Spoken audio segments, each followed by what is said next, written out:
సహోదరి సహోదర, చదవబడిన యొక్క భాగాలు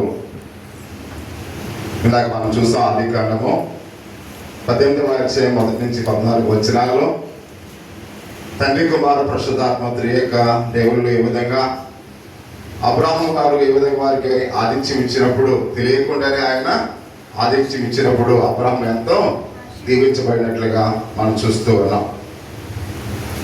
అలాగే 119వ కీర్తనలో కూడా దేవుని యొక్క విధులను, దేవుని యొక్క ఆజ్ఞలను ఏ విధంగా మనం పాటించాలో ఆ యొక్క మొదటి భాగంలో మనం చూస్తాం. అలాగే కొలసీలకు రాసిన పత్రికలో కూడా దేవుని మీద విశ్వాసంలో ఏ విధంగా నమ్మకమైన వారుగా ఉండాలో పరిశుద్ధుని పౌలు సెలవిస్తున్నట్లుగా మనం చూస్తూ ఉన్నాం. ఎందుకంటే ప్రతిరోజు కూడా ఎన్నో విషయాలు మన జీవితంలో జరుగుతూ ఉంటాయి.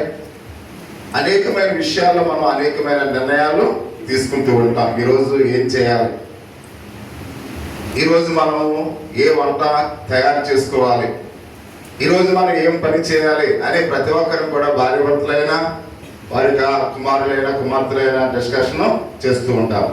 తెల్లవారు లేవగానే ఏం చేస్తుంటారు భార్య భర్తలు, ఈరోజు ఏం చేయాలి, ఈరోజు ఏదైనా ఊరు వెళ్ళాలా, లేక ఏ వంట చేయాలి, ఇవన్నీ కూడా డిస్కషన్ చేయడం అనేది మనం సాధారణంగా ప్రతి కుటుంబంలో కూడా చూస్తూ ఉంటాం.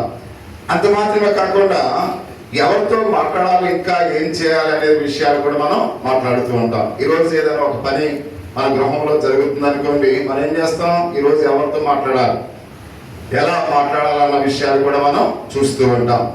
అంటే ఆత్మీయ విషయాలు వచ్చేసరికి ఇలాగే నిర్ణయాలు మనం తీసుకుంటూ ఉంటాం.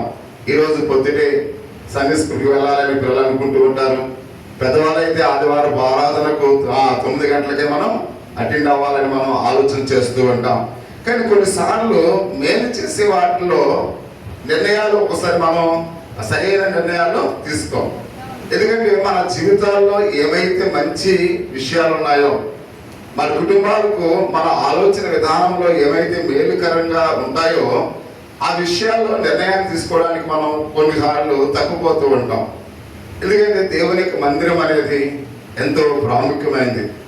కాబట్టి ఉదయాన్నే మనం అనుకున్నాం 9 గంటలకి ప్రార్థనకు వెళ్ళాలనుకున్నాం. ఇప్పుడు టైం ఎంత అయింది, 10:30 అయింది. అంటే 1:30 దేవుని సమయాన్ని మనం దొంగిలించాం. అంటే దేవునికి ఇవ్వాల్సిన ప్రాధాన్యత మనం దేవునికి 1:30 అంటే అది సాధారణమైన తక్కువ సమయం కాదు. 5 నిమిషాలు 2 నిమిషాలు తక్కువ సమయం. అంతేగాని 1:30 ఆరాధన విడిచి మనం ఇంటిలోనే ఉన్నాం, లేక వినోద కార్యక్రమాల్లో టీవీలు చూస్తూ, లేకపోతే ఇంకా వేరే వేరే కార్యక్రమాలు మనం చేస్తూ ఉన్నాం. అంటే దేవునికి ఇవ్వాల్సిన ప్రాధాన్యత, దేవునికి ఇవ్వాల్సిన సమయాన్ని మనం దేవునికి ఇవ్వకుండా ఈ లోక సంబంధమైన వాటి వైపు మనం చూస్తున్నాము అనే విషయాన్ని మనం గమనించాలి. అంత మాత్రమే కాకుండా ఆయన అంటూ ఉన్నాడు, దేవుని ఆరాధించే విషయంలో, ఆయన వాక్యాన్ని వినే విషయంలో మనం ఎలాంటి నిర్ణయాలు తీసుకుంటూ ఉన్నాము అని ప్రతి ఒక్కరిని కూడా ఆలోచించవలసిన వారిగా మనం చూస్తూ ఉన్నాం. సాధారణంగా దేవుని ఒక వాక్యం అంత ప్రాధాన్యత కానిదిలే అన్నట్లుగా మనం చూస్తూ ఉంటాం. ఎందుకంటే ప్రాధాన్యత అని మనకు ఎప్పుడైతే మన మనసులో ఉందో 9 గంటలకే మనము ప్రార్థనకు వస్తాం. అంటే దీనికి అంత ప్రాధాన్యత మనం ఇవ్వటం లేదు. చూడండి, ఇప్పుడు ఏదైనా ఒక వివాహం జరుగుతుంది అనుకోండి, సాధారణంగా ఆ ఇంటి మీద ప్రేమ కలిగిన వారు, రక్త సంబంధికులు, వాళ్ళు ఎక్కడుంటారు, ఫస్ట్ మ్యారేజ్లో ప్రారంభంలోనే వాళ్ళు ఉంటారు. కొంతమంది ఉంటారు కరెక్ట్గా భోజనాలు ఎన్ని గంటలకు పెడతారో అన్ని గంటలకే వస్తారు. అంటే వాళ్ళకి వివాహం ప్రాముఖ్యమైనది కాలేదు. వాళ్ళకి అంటే వివాహం ప్రాధాన్యత అయినదిగా వాళ్ళకి కనిపించలేదు. ఏది ప్రాధాన్యత? భోజనం ప్రాముఖ్యమైనది. అందుకని సాధారణంగా కొంతమంది పాటలు ప్రాముఖ్యంగా చూడరు, లేక ఆరాధన పాప క్షమాపణ పొందుకోవడం అనేది సాధారణంగా ఎవరు కూడా చూడరు. అంటే పాటలకు ప్రాధాన్యత ఇవ్వని సంఘాలు మనం చూస్తూ ఉన్నాం, ఆరాధనకు ప్రాధాన్యత ఇవ్వని సంఘాలు మనం చూస్తూ ఉన్నాం. చివరిలో ఆమె అనే దానికి ప్రాధాన్యత ఇచ్చే సంఘాలను మనం చూస్తూ ఉన్నాం. అంటే మనకు ఏదైతే ప్రాధాన్యత అనుకుంటామో మొదటగా ఆ విషయంలో మనము ముందుంటాం. అంటే మనము దేవుని వాక్యానికి ఏదో చివరి ఒక 10 నిమిషాల్లో 20 నిమిషాల్లో ఆ వినే దానికి మనం మాత్రమే ప్రాధాన్యత ఇస్తున్నాం అనే విషయాన్ని మనం గమనించాలి. అంటే ప్రియా సహోదరి సహోదరా, ప్రతి ఒక్కరం కూడా భోజనం కూడా మనం చూస్తుంటాం. మొదటగానే ఆ స్వీట్, ఆ కర్రీస్ ఇవన్నీ కూడా వేస్తారు, చివరిలో పెరిగేస్తారు. మనం కూర్చున్నప్పుడు ముందే పెరుగు తెచ్చి మన భోజనంలో వేసినట్టు మనం ఏం చేస్తాం? ఏంటయ్యా అసలు కూర లేకుండా ముందు లాస్ట్లో వేయవలసింది, ఇప్పుడు వేసేవాళ్ళు పెరిగి అంటాం. అంటే మనము భోజనానికి ప్రిఫరెన్స్ ఇవ్వడానికి ఇష్టపడుతున్నాం. అంటే కరెక్ట్ ఆర్డర్లో అన్ని కూడా భోజనం వాళ్ళ దగ్గరికి రావాలని మనం చూస్తూ ఉన్నాం. కానీ ఆరాధనకు వచ్చేసరికి ఆ ప్రాధాన్యత మనము ఇవ్వలేని స్థితిలో అనేక మంది ఉన్నారు అనే విషయాన్ని మనం చూస్తున్నాం ప్రియా సహోదరి సహోదరులారా. కాబట్టి ఈ రోజు చదువుకున్న ఈ వాక్య భాగాలు ఒకసారి మనం ధ్యానించుకుంటున్నప్పుడు ఈ యొక్క అక్కడ ఒక కథ చూస్తూ ఉన్నాం. ఇది అందరికి కూడా తెలిసిన కథే. మనందరికి కూడా మరియా మార్తల గురించి అందరికి కూడా తెలుసు. సండే స్కూల్ పిల్లలకైతే మరీ ఎక్కువ తెలుసు. అంటే ఎందుకంటే మనం ఆలోచిస్తున్నట్లయితే మార్తా మరియలు ఆ స్టోరీ అనేక సార్లు మనం విని ఉంటాం, అవునా? చాలా సార్లు మనం విని ఉంటాం. మార్తా మరియల గురించి వినలేని వారు ఎవరు ఉన్నారా? సంఘాల్లో కానీ సండే స్కూల్ పిల్లల్లో కానీ ఎవరు కూడా వినలేని వారు ఎవరు కూడా ఉండరు. కానీ విన్నాము, కానీ ఆ కథ ద్వారా ఒక మంచి ఆధ్యాత్మికమైన సత్యాలు మనం తెలుసుకోవాలి. అనేక సార్లు మనం విని ఉంటాం, కానీ అనేకమైన సత్యాలను మనము తెలుసుకోవాల్సిన వారినట్లుగా మనం చూస్తూ ఉన్నాం. అంటే వారిద్దరూ కూడా ఒక విషయాన్ని గురించి మనం ఆలోచన చేస్తున్నప్పుడు వాళ్ళు ఒక విషయానికి వేరే వేరే ప్రాధాన్యత ఇచ్చినట్టుగా మనం చూస్తూ ఉన్నాం. ఇద్దరు సహోదరులే, అక్క చెల్లెలే. కానీ అక్క చెల్లెలైనప్పుడు కూడా ఒకరు ఒకదానికి ప్రాధాన్యత ఇచ్చారు, ఒకరు వేరే దానికి ప్రాధాన్యత ఇచ్చారు. అంటే ఇక్కడ ఇద్దరు కూడా ఒకే విషయానికి వాళ్ళు ప్రాధాన్యత ఇవ్వలేదు అని పరిశుద్ధ గ్రంథములో చాలా స్పష్టంగా చెబుతున్నట్టుగా మనం చూస్తున్నాం. వారి ఇరువుల్లో కూడా ఒకరు యేసయ్య మాటకు ప్రాధాన్యత ఇచ్చారు ప్రియా సహోదరి సహోదరుడా. వారు ఎవరు?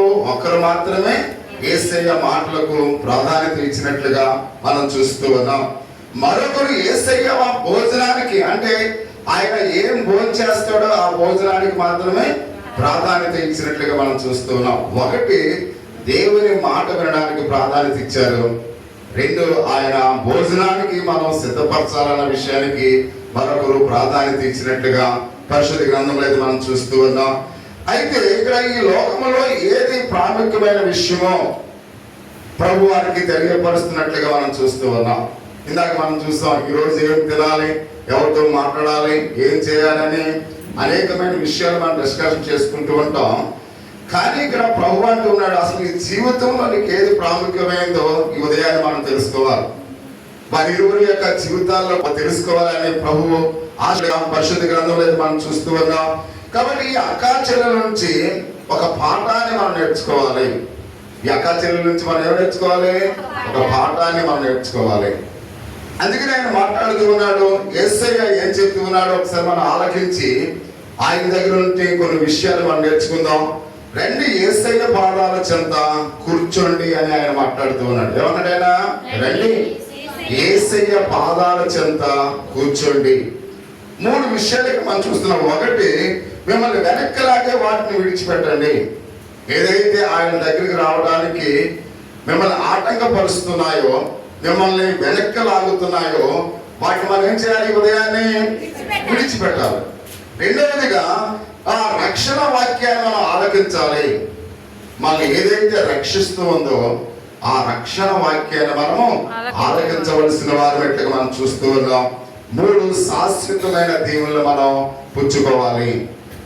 అంటే శాశ్వతమైనవి అశాశ్వతమైనవి ఈ లోకంలో ఉంటాయి. కాబట్టి శాశ్వతమైన దీవులను మనం పొందుకోవాలి. ఈ ఉదయకాల సమయంలో ఎలాంటి దీవులను పొందుకోవాలి? శాశ్వతమైన దీవులు మనం పొందుకోవాలి.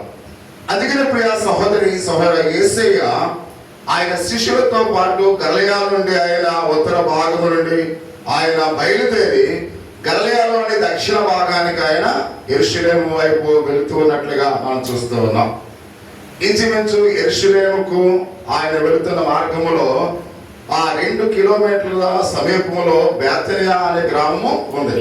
అంటే యెరూషలేము గ్రామానికి బేతనియా గ్రామానికి ఎంత డిస్టెన్స్ ఉంది? 2 కిలోమీటర్లు. అంటే ఇక్కడ నుంచి మనకు జగన్నాథపురం 2 కిలోమీటర్లు. అంటే జగన్నాథపురము అయితే యెరూషలేము అయితే ఇది బేతనియా గ్రామం అని మనం చూస్తూ ఉన్నాం. అంటే బేతనియా గ్రామం నుండి ఆయన యెరూషలేము వెళుతూ శిష్యులతో పాటు ఆయన ఒక గృహానికి వెళ్ళినట్లుగా పరిశుద్ధ గ్రంథంలో అయితే మనం చూస్తూ ఉన్నాం.